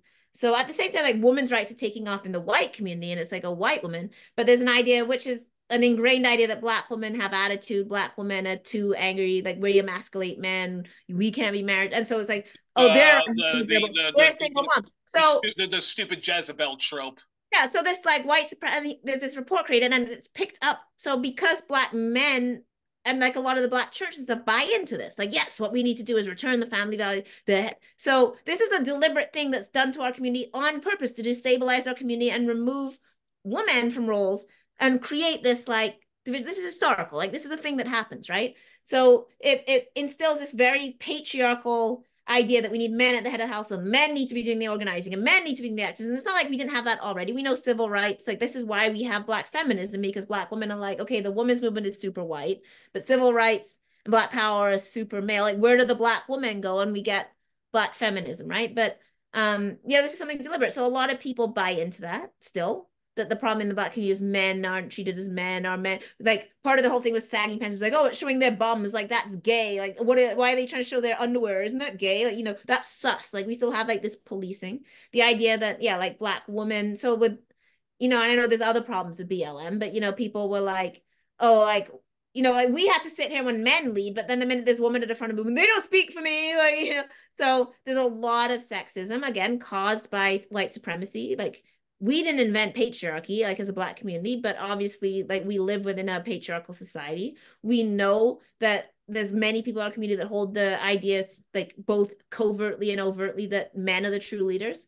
We see that all the time in Canada, like Black women are on the ground organizing on the front lines. And it's like, oh, but we need this straight rich man to be the real leader. Like we're never real leaders. I can't tell you how often I've done work for years. Like when I was doing prison work, no one wanted to do it. Nobody wanted to pick up the phone. Nobody wanted to talk to a prisoner. I was doing that by myself, costing me thousands and thousands and thousands of dollars. And then, of course, once there became justice money, oh, we need men to mentor the men. Oh, like women can't, you know, like they need a good, strong male role model. I'm like, you can't even fucking pick up the phone. But now there's funding, oh, men mentoring men, you know, like that always happens. So, you know, men are the real leaders. We're just nurturers, you know. So like you have this mishmash of patriarchy, myths around like Black family, that the problem is that the Black family is broken and Black men don't take care of their kids, you know, which is all like myths. Like Black men actually change more diapers and like very involved in their families, but we have this myth that all Black men are like deadbeat dads, you know, so we need to reinstall the family. And then it's queer people that are breaking the, you know. So I live in a community that's extremely religious. That's not true for every community, but like very Christian. So, you know, like I'm Baptist. So lots of heteronormativity then. That's like in my friends' lifetimes, they've stopped doing this now, but like in my friend's lifetime, a woman got pregnant and she was stood up in front of the church and shamed all the man who got her pregnant. You know, like that's things that friends my age like remember seeing in church. You know, like shaming the woman. She couldn't come back to church, but the man who got, I mean, probably the pastor in the first place that got her pregnant, you know? So very conservative churches, like, you know, and a chokehold through the church. And not always, we also have a radical church, but you know, like that's an issue. So, you know, all of that. So, and then like the sort of family, like the parents' rights things plays upon a lot of anxiety. So things that are true about the school system, like we know that the school system doesn't serve our kids. We know they do not teach things we want them to know and do teach the things we don't want them to know. So it's easy to then say, and they're making your kids gay, you know? And it's like, oh yeah, like I already feel like I can't trust this school. They're not teaching my kid. So then when you take that out of white supremacy and go, yeah, you know, like all they do all day is teach them to be gay. Like I think, and I mean, you see the same thing with like Muslim parents or immigrants, like because we know this, like, so there's a truth in the way that we relate to the schools. And so it's easy to play upon the fears and the difficulties of parenting and, you know, and then say, but the problem is there's a gay lobby that's trying to do this to your kids. So that's very powerful, right? Like how it comes in through the education system, people's fears around that. Yeah, through the church, through like a historical ingrained like patriarchy that we struggle with, you know, like, and so all of that creates this very potent mishmash for some people, not all, because there's tons of radical queer and queer friend, you know, like Black people, but yeah, like you get that kind. So, you know, we need a man, a straight, cis, rich, respectable man to lead us. That's what we need. Queer people, you know, like they don't speak for me. They're not real leaders. They're not really Black. that's white stuff. A lot of people believe that oh, there's no gay people in Africa, like white people brought that. There's also sexual trauma. There is a 2S LGBTQIA plus community in Africa. Most of them are just being murdered, though. That, but people genuinely, like, you have a group of people that believe that white people brought gay, like there was no gay people in, this romantic past in Africa, and only white people created that, like, and that's also tied to, like, historical sexual exploitation and sex tourism and stuff. Like, we also have trauma, like, circulating that, makes it, like, like, a lot of times we're just experiencing trauma and we're trying to reason through trauma. So it's easy to exploit. So when things feel unstable, the conservatives always offer, like, life is nuanced. I mean, I'm talking to you like, yeah, but this thing, but then this thing, and then you have to understand these 20 things. Like, that's hard for people. That's like, let me sit down and listen to you talk for 2 hours so that we can understand. Like, who's doing that? Or you can just be like, bad people go to prison, cops good, parents right. Like, conservatives offer very easy, like, okay, I get that. Like, bad people prison. When you're like, well, she's complex. Some victims are traumatized. We also have to think, like, no one wants to hear that. No one wants to hear your fucking 100 studies to, like, figure out the thing. Like, the thing that just feels right, with the gut, it's like George W. Bush used to do that. I think with my gut. Like, that's what people respond to. And, we have trouble with that on the left because we are always, like, trying to deal with, like, the nuances and complexities of life. And it's much easier to just have short statements. So they're trying to take your kids from you. You're the parent. You should get to choose for your kid. What right do they have to take your kid? And you're like, shit, yeah, the gay people are taking my kid, my kid's gay, and it's because of the gay lobby, like trans lobby now. Yeah, and like coded as white, right? So it's always seen as something that belongs to, like, white people, so that there's no black gay people, and if you're black and queer or trans, you must not really be black. Like, effectively, you've been whitened, and that's also on the case. Same thing, because there's also anti-blackness in the queer community, right? So, like, when BLM stopped the Pride Parade, it was all written about as though they were imposters and intervening in a space that wasn't theirs, but they were, like, all queer, But people couldn't put blackness and queerness together. Like, they had to be two separate things. So yeah, I mean, it's complex, and, like, black people are socially liberal, and, like, we're obviously much more liberal. I mean, like, we're much more like, black people don't trust the police and stuff, like, universally, we're like, obviously we get this racism, we're much more distrustful of the police, but we're socially conservative in other ways, right? Like, and, like, we come from various cultures and stuff, so we're not a monolith, as they love to say.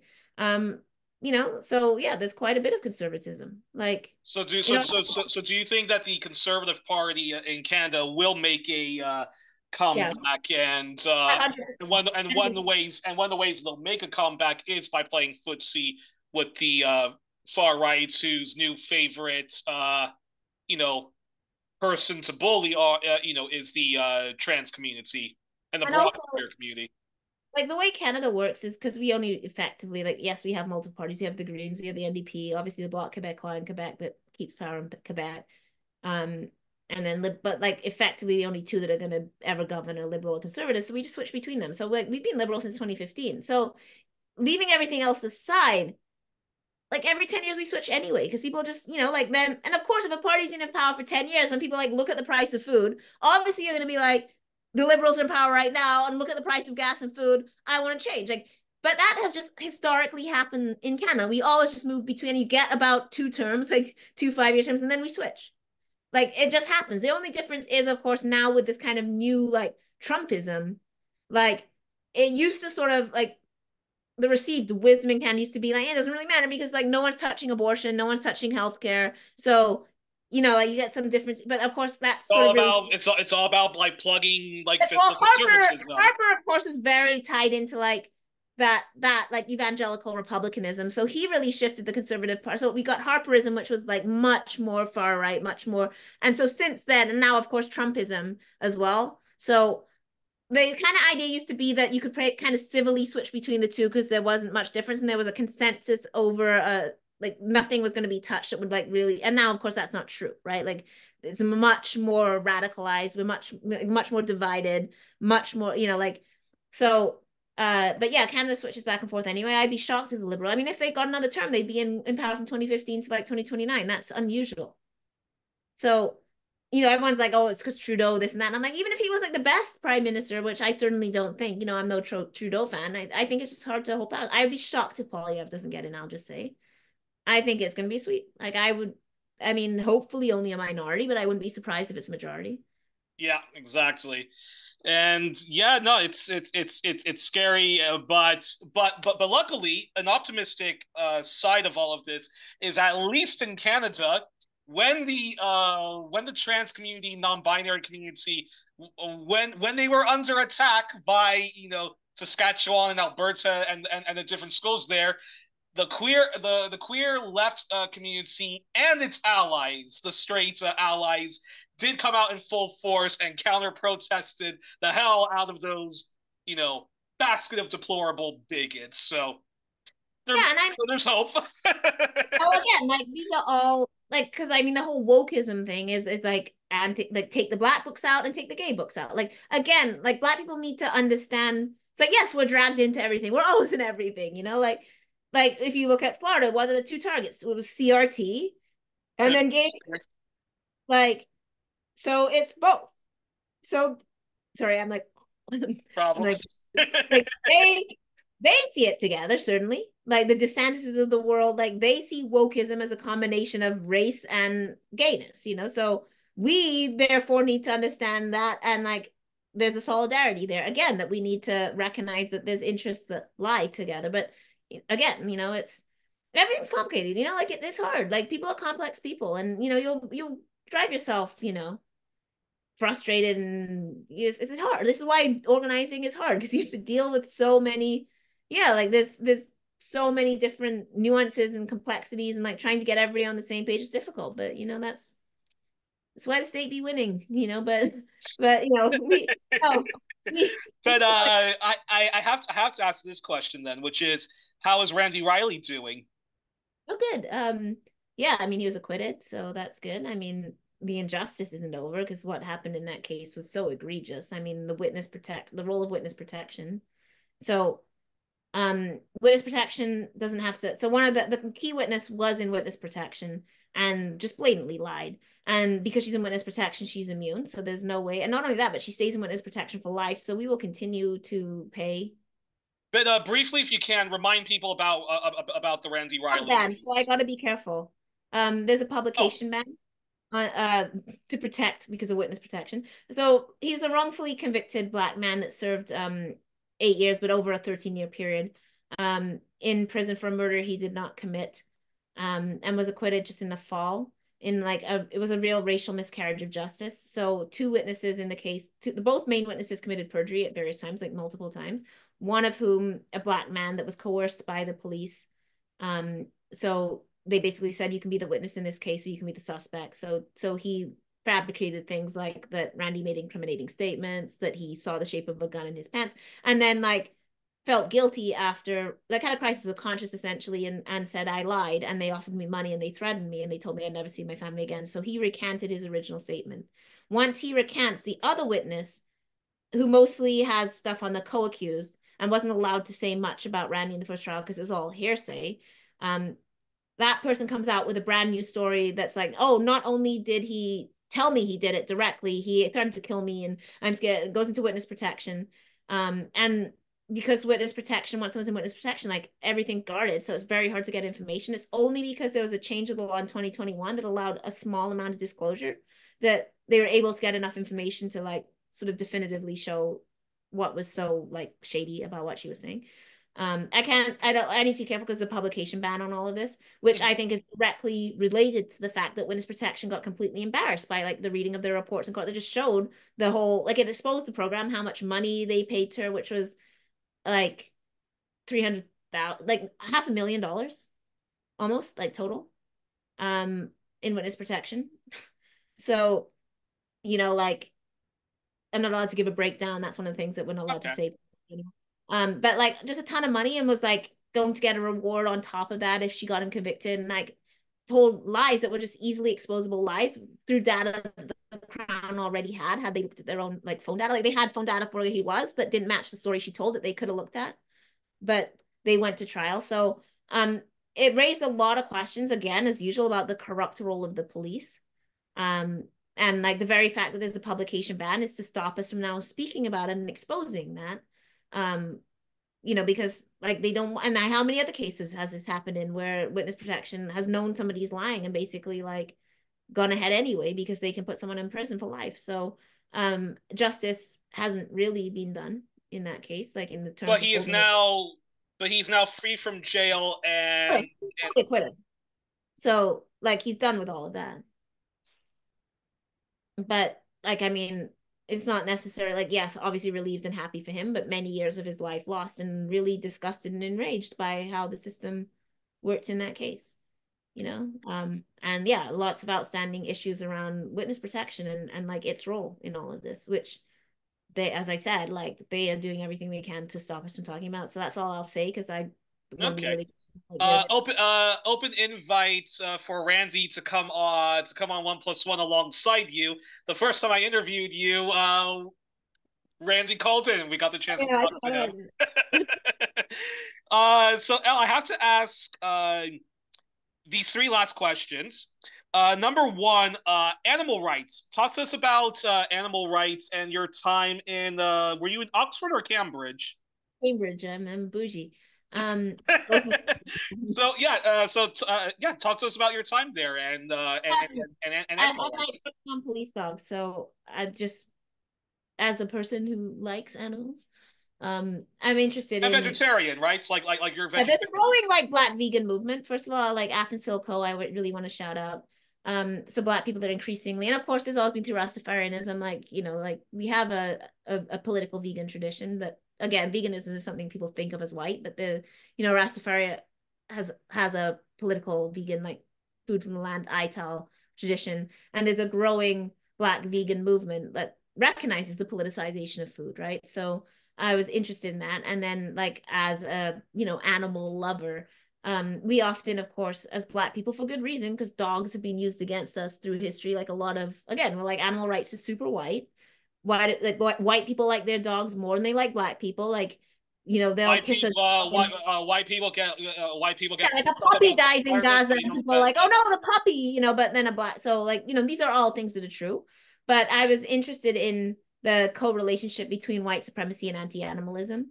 Um, Settler colonialism is always accompanied by like acts of genocide that include genocide against native animals. Um, so like the killing of the buffalo, right? Like they will kill like your local dog population. The RCMP murdered sled dogs for the Inuit. Like there's always part of genocide is killing off your hunting grounds or your like companion animals or whatever. So we know I mentioned this kind of earlier in the show. Like if you read Destruction of the Indies by Las Casas, which is that on the ground account of the colonization and terror and destruction of the Indies by the Spanish, he mentions dogs all the time in there. So dogs were used as a weapon first against indigenous people colonization and as like slave catching dogs. So there was actually a huge part of the economy of slavery is actually the breeding and trading of dogs in order to like police and terrorize us. So animals are a huge part of state violence. So I got interested in like police dogs, partly through knowing families who had people die in these encounters with dogs. And I started doing research on, yeah, like how the state uses animals. So it's sort of it's two pieces on police dogs. So one part is looking at like the double weaponization of dogs. So they're both used as like physical weapons. In Ferguson, for example, when they did the Ferguson report, so that's the site of Mike Brown's killing. When they did the report, 100% of dog bites in Ferguson were Black people. Dog bites are incredibly racialized. Like who they release the dogs on is like Black people and Indigenous people, right? Um, so I was interested in that, like the weaponization of dogs, but then the propaganda weaponization of dogs. So one of the things I talk about in my research is as critique of the cops grows through the 90s, this is when the police start really investing in like dog memorials because dogs are innocent and like so they use this rhetoric around dogs as selfless partners like they gave the light, you know, and so they draw on this love of animals and then relate it like if you love dogs therefore you love the state, and they start like having dog memorials and holding like police dog funerals and like calling for more penalties for people who harm police dogs. And it's a direct response to the critique of the police. So the more that we're like the police are racist, they're like, look at this dog, you know, and they start doing like name the puppy contests and all this stuff. So it's a huge part of police propaganda. So I'm tracing like the growth of police dog memorials, and then I'm like looking at police dog obituaries. But at the same time, they use this rhetoric where they'll say he was an officer, he was a member of the family. But then when you read their own manual, they say the dog is just a dog and dogs can't reason and dogs don't have cognition. So they talk about animals as objects in their kind of like internal thing when they're training them, but publicly they're officers. But then the dogs are also disposable and replaceable, and they kill like all kinds of dogs and like kick all kinds of dogs out of training. So I'm just looking at that. So part of the project is literally just looking at the mythology of police dogs, which a lot of animal lovers still buy into, because like people will bring their dog to a police dog funeral, right? And like, oh, it's the ultimate in like the animal human bond. So I'm like debunking that and showing how the dogs are actually replaceable, exploitable, exchangeable, like it's like eugenics based. Like, you know, I'm like debunking that, and then also looking at like why the state weaponizes animals and how settler colonial and violent and white supremacist that actually is. So we share a co-history with animals. Like, how do you animalize people unless you have a view of animals, right? So when you say black people are dogs, black people are vermin, that only comes about because you have a view of animal, you know? So part of capitalism is the exploitation, abuse, killability of animals, and that's actually not disconnected from white supremacy. So that's really what I'm talking about in my project. Well, it's fascinating, and I would love to have you back on the program in the future, and get you in touch with my friend Trish, who's a very well-known vlogger who's very passionate about animal rights and veganism and so forth. So and yeah, I really recommend After Silko. They have a book, Afro, like APHRO, Afroism. I'm always gonna get the subtitle. It's like essays in Black feminism, veganism, and Black futurism, I think, but not quite. But it's a really good book on all of the connections between this. fascinating, and then I have to ask this very quick question, which is your poetry. Now, I read your book of I read Live at the African Resistance, but one difficulty I had, and I actually have this a lot. I have this difficulty when reading poetry, is knowing, you know, like the rhythms of like the rhymes and stuff like that. So in the future, so I think you should do this in the future, is I think you should record like an audio CD, release that along with Live at the African Resistance. That way I can know how you would have performed it. Funnily enough, there is an audio book of my new book, but I just couldn't make time to record it, so they hired somebody else. Me. But yeah, I really think you should do. Got tired of waiting for me because they'd be like, "Can you do this?" I'd be like, "Yeah," and then I like genuinely forget. And then they'd be like, "We're at the studio. Where are you?" Be like, I'd be like, "BC." Like I'm not even in the. So it was bad.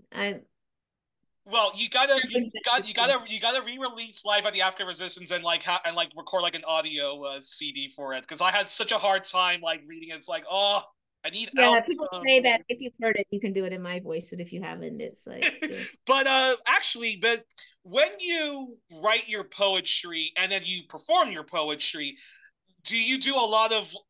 I imagine you do a lot of rehearsing, right? Or Depends. More about it. Talk to us more about that. It depends if it's like stage show or like a rally or something. You know, like rally, I probably finished it 30 seconds before the rally, to be honest. Stage, yeah. Like if it's part of a show, then it has to be memorized, and you know. So it depends. And you just find like a quiet like place like in your house to just like rehearse like, it. I don't know. I'm not an actor, but I assume how you learn scripts. Like I mean, you know some of it when you finish it, and depending on how much time you have. So if it's a poem that you sort of have time before it needs to be done off book, then I think you just sort of absorb, like, you know, so usually you know most of the poem because you've been reading it. And then it's usually, I find, just transition pieces. Like you sort of can get partway and then like, oh, what's that line? You know, you just have to sort of go and like sort of rememorize line, and like sometimes you just have to drill the connection, like because I don't know, I mean, the way I write, I can't say it's for all spoken, but first of all, it's rhyming, so the rhyme's gonna, you know what come, but when you switch rhymes, sometimes you forget which part is coming next, or you kind of switch direction. So there'll be a section and then you're like, I don't remember what comes next. Do I go to the bit about this? You know, so that, but yeah, if you've been performing it, like reading it a lot, you know it. But sometimes if you've like just written it and then someone wants to do like a video, then it's like how I used to memorize stuff for science class. Like you're literally sitting there like, don't let them steal Mandela. No, no, don't let them steal Mandela. Don't let them steal Mandela. And then you always fuck up on the third line. Always. I feel like you get to the third line, you always mess up, you get so frustrated. You're like, oh my God, I should know this already. But literally just sort of going in sections, like 3 lines, say it out loud, say it out loud, say it out loud, add on the next 2 lines, say it all back, all 5 together. Next, like it's like that really tedious.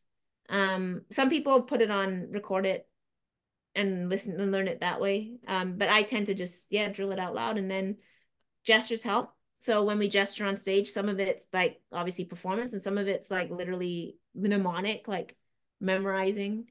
Um, well, so yeah, it's various things, but yeah, I mean, if you're, yeah, like for stage show, like if you're doing a show, then you want to be word perfect, and you want to like, part of nerves is if you think you don't know it, then you'll be like freaking out. You're like, I'm gonna miss one stage. So yeah, then you like, 3 times in a row perfect kind of thing. But yeah, Well, otherwise I it's oh, you have a gift, and I'm so happy that you have that gift, and jealous, but in a good way, but jealous in a good way. But I so wish I could have that gift that you have.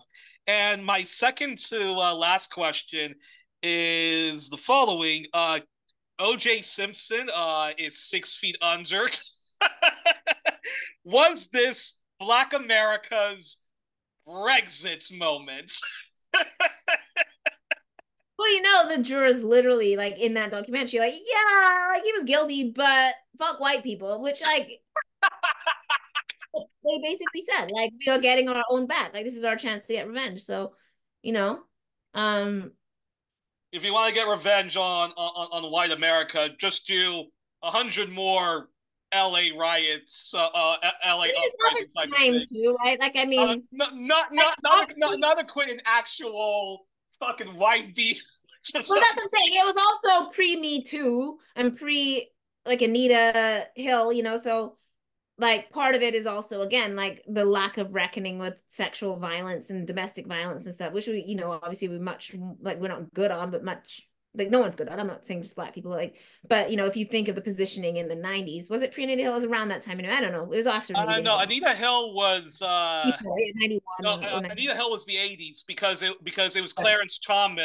Clarence Thomas, black regressive Republican that George H.W. Bush was appointing, and Right. bizarrely, Joe Biden and the Of course. Democrats controlled Congress But uh, if you think about like defended this regressive Republican for over. that rhetoric on, like, I mean, no, she like, it's no surprise it was a black woman that talks about sexual harassment public, and there hadn't been discourse on that. So just to say that it was a lot easier in the night. Oh my God, I'm sounding so old. The other day I saw a story set in the 90s that I was reading, and somebody had put period typical homophobia as a tag. Like, how you'd be like in the Victorian period, like period typical, like it's like period typical. Like the 90s was so long ago that they're like period typical. I'm like, oh my God. So I feel like period typical, like lack of attention to domestic violence, But I don't, I mean, what can you say about OJ? Like, So, that's also funny when, like white people like the biggest miscarriage of justice. It's like, no, no, it was not the biggest miscarriage of justice. Like in was history. them Like, was I mean, one they of them. treated it like the biggest miscarriage of justice in history, like, not the lynching of Emmett Till, like, So, Dreyfus affair, or what's happening, or Chelsea Manning and what's happening to Julian Assange, so Abu yeah. Jamal, Leonard Peltier. I'm not, I mean, I'm not interested in any, the discourse that minimizes like violence towards women, obviously. So, like But yeah, now but OJ yes, it was not Black America's finest moments, but and then Al, before I let you enjoy the rest of your weekend, the last time I had you on was with Eve Angler. We were celebrating our 200th episode, and I completely bombed and messed up on the Inside the Actors studio questionnaire. So I want to redo it. I am much better prepared. So I have. Let me put in the chat like the questions, and then like you can like I guess ask just me. ask them. It's hard to like attractively read the chat when you're on Zoom. Oh, see, I just like lost the Zoom. So just tell them to me and we'll go.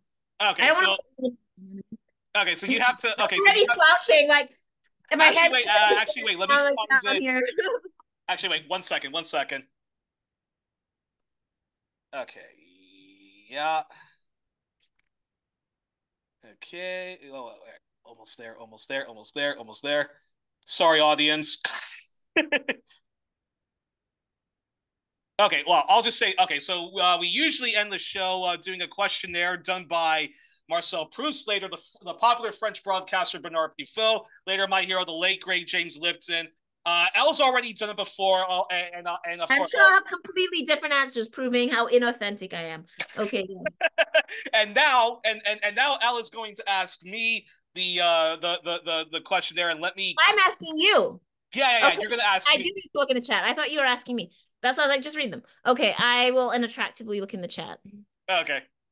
Or Okay. or here, there's this that link. Oh, I have like really shit vision. Okay. So like I have to lean into the camera, you know what I mean? Okay. What is your favorite word? Okay, 1 second. Uh, yeah. Okay. Yeah, my favorite word is fuck. What is your least favorite word? Money and family. Oh, uh, tied together through capitalism. What what turns you on spiritually, creatively, emotionally, and psychologically? Optimism. Optimism, and usually in the form of a woman who's filled with like optimism and joy and whatnot. I also like looking at animals, particularly like squirrels, hedgehogs, owls, monkeys, dolphins, all kinds of birds, either in real time or like in like, pictures and so forth. And people power protests and solidarity between oppressed groups. So yeah, that's what yeah. What turns you off? Violence, both physically and psychologically, against women and girls, over sexualization and sex and stuff like that, just kind of being like thrown in your face, and people insisting that they talk to you about their sex life. It's like, dude, just keep it to yourself and be honest. And of course, like all forms of like bigotry and like institutional, you know, persecutions and marginalization of folks. What sounds or noise do you love? Good music. What sound or noise do you hate? Uh, Far right wing media, all kinds of corporate Western state media, and liberal centrist windbags like Obama, Trudeau, the Labor Party, and then like insects like flies, bees, and mosquitoes. What is your favorite curse word? It's the Italian. Your favorite word? No. Fuck is my favorite word. My favorite curse word is the Italian V word, vaffanculo. What does that mean? Like motherfucker? It's like the Italian equivalent of like f off. There's a little bit of like there's a little bit of like a misogyny to it, but nobody uses it in that form. It's basically like the Italian equivalent of like f off. What profession other than your own would you like to attempt? Oh yeah, that would be okay. So yeah, I would love to be like a radio show host, like a 24-hour or like a 42-hour like radio show host, and like play like like all types of like music, interview all sorts of people from like musicians to like EDM artists to like artists I like, actors, writers, the people I invite on 1+1, such as yourself. But I would love to do it with like a co-host. So like Tabitha Wallace, who used to co-host Watching the Hawks, or this girl that you don't know, Sally Jane Cooling, or any one of my homegirls, or somebody, you and Bernita. How cool would that be? So yeah, What profession do you absolutely not want to do under any circumstances? any white collar job, working at a bank, being a parent, being a cop, working in the military, anything with like computers and like data, mathematics, and so forth. I would be terrible at like basically like yeah, most jobs. I know that's me too. I'm like anything that is self-directed. If heaven exists, what would you like to hear God say as you arrive at the pearly gates, or whatever is your vision of the afterlife, even if you're an atheist? So, what would you like to hear God say when you arrive in heaven? Would like him or they. I do believe that God is probably non-binary. Would like them to say, "You did good, kids. You're far too harsh on yourself, and come on in. No more manic depression, no more burnouts, no more unrequited love. And if I die a single man, would love to like, hey, your date's waiting for you right there. So Oh, oh. Uh, all right. There you go. Are you happier with that set of answers? much more happier with that. Well, we're trying on this edition of One Plus One, our All Things Canada edition, our All Things Make Me Want to Holler, which is about the Black diaspora in Turtle Island, Britain, and elsewhere, with my heroine, my shiro, my comrade and friend, L. Jones, who is a poet, racial social justice advocate, abolitionist, anti-imperialist, animal rights advocate, journalist as well, with The Breach, Halifax Examiner, co-host of Black Power Hour at CKDU-FM. And of course, she is a teacher at Mount Saint Vincent University, teaching political and cultural studies. Please, folks, get her books, Live at the Afrikan Resistance, which is her book of poetry, Abolitionist Intimacies, and get the collection, Until We Are Free, Reflections on Black Lives Matter in Canada, and Sick of the System, Why COVID-19 Recovery Must Be Revolutionary.